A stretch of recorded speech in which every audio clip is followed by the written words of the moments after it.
Hello દોસ્તો, Mahesh computer technology YouTube ચેનલમાં આપનું સ્વાગત છે। આજે આપણે વાત કરીશું સમગ્ર શિક્ષા દ્વારા એક જાહેરાત કરી દેવામાં આવી છે શાની તો જ્ઞાન સહાયકની। બરાબર, તો થયું શું છે કે વિદ્યા સહાયકની ભરતી છે એ પ્રોપરલી પૂરી થવા જઈ આવી રહી છે। બરાબર, અને આપણે વાત કરીએ તો પ્રાથમિકની, માધ્યમિકની, બરાબર, અને ઉચ્ચતરની ત્રણેની, તો આ ત્રણની અંદર જ્ઞાન સહાયક લેવાના થવાના છે। કેમ થવાના છે?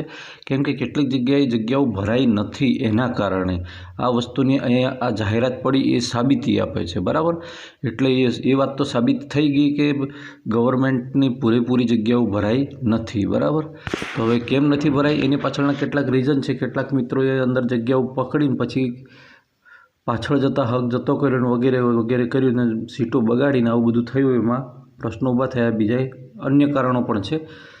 બરાબર, હવે દેખવા જઈએ તો અહીંયા આપણે વાત કરીશું સમગ્ર શિક્ષા દ્વારા જ્ઞાન સહાયક યોજના, જે પ્રાથમિક અને જ્ઞાન સહાયક યોજના માધ્યમિક અને ઉચ્ચ માધ્યમિક માટે શાળા કક્ષાએ 11 માસ માટે કરાર આધારિત જ્ઞાન સહાયક છે એને જગ્યા ભરવા માટે અરજી આમંત્રિત કરવામાં આવે છે। જ્ઞાન સહાયક જે પ્રાથમિક વિભાગ છે એને દેખવા જઈએ તો 21,000 પગાર મળશે અને 40 વર્ષ સુધીની વય મર્યાદા છે।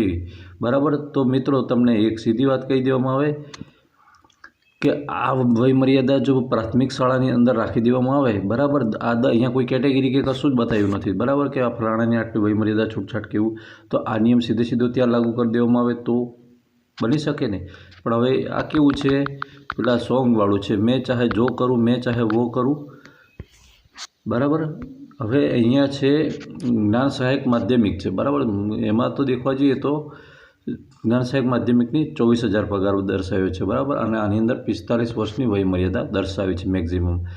હવે તમને એમ થશે કે આ આમ સીધા લઈ લેવાના, નહીં, આની અંદર પણ ટેટ પાસ કરેલી હશે તેને મળશે, આમાં બી ટાટ પાસ કરેલી હશે અને આમાં બી ટાટ, એટલે કે ઉચ્ચતર માટે પણ ટાટ છે, અને એમાં 26,000 જેવો પગાર અહીંયા બતાવવામાં આવ્યો છે કે 26,000 એમને મંથલી મળશે। મળવા પાત્ર બીજા અન્ય ભથ્થાઓ નહીં મળે, એટલે કે અન્ય બીજા કામગીરીના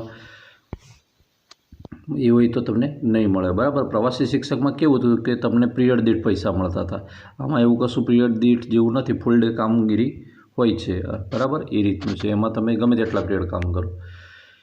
શિક્ષણ વિભાગ અંતર્ગત ગુજરાત રાજ્યની સરકારી પ્રાથમિક, માધ્યમિક અને બિન સરકારી અનુદાનિત માધ્યમિક અને ઉચ્ચ માધ્યમિક, એટલે કે ગ્રાન્ટેડને બધી જ ટોટલી, અને કમિશનરશ્રીની આદિજાતિ વિકાસ કચેરી તથા સામાજિક અને અધિકારી આ વિભાગ છે એના દ્વારા અનુસૂચિત જાતિ કલ્યાણ નિયામકશ્રીની કચેરી હસ્તકથી, એટલે કે આની વાત કરી છે કે જે નિવાસી શાળાઓ છે એને પણ આવરી લીધી છે મિત્રો।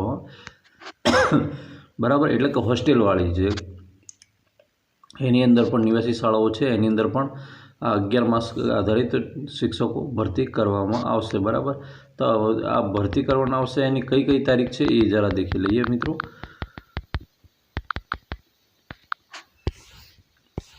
તો દેખવા જઈએ અહીંયા તો આ એની વેબસાઇટ છે। વેબસાઇટ અહીંયા પ્રોપર તમને કદાચ ના દેખાતી હોય, બરાબર, pre-gnansahayk.gujarat.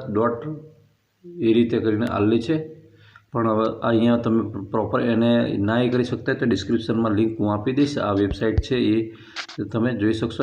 ઓનલાઈન છે એ 10 દિવસ માટે આપ્યું છે, એટલે કે 2 ડિસેમ્બરથી ચાલુ કરીને, બરાબર, 12 ડિસેમ્બર સુધી એને ખતમ કરવાનું રહેશે, એટલે કે પૂર્ણ કરવાનું રહેશે ઓનલાઈન કામગીરી। બરાબર, હવે તમને એમ થશે કે સર જ્ઞાન સહાયકની અંદર જવું કે ના જવું, તો મિત્રો તમને સીધી ને સરળ સલાહ છે કે જો આપણો ગવર્મેન્ટમાં નંબર નહીં લાગ્યો હોય ને કદાચ થોડા ઘણા માટે રહી ગયા હોય તો જ્ઞાન સહાયકમાં જતા રહેવામાં ફાયદો છે। બરાબર, હા, પેલો ડબલ ડિગ્રીવાળો કોઈ પ્રશ્ન ઊભો કરવાનો નહીં, બાકી તો જતા રહેવામાં ફાયદો છે। ઓકે મિત્રો, વિડીયો ગમે તો વિડીયોને લાઇક કરજો, ચેનલ પર ન હોય તો ચેનલને સબસ્ક્રાઈબ કરવાનું બિલકુલ નહીં ભૂલતા। ફરી મળીશું આવી જ માહિતી સાથે, ત્યાં સુધી રજા આપો। જય હિન્દ।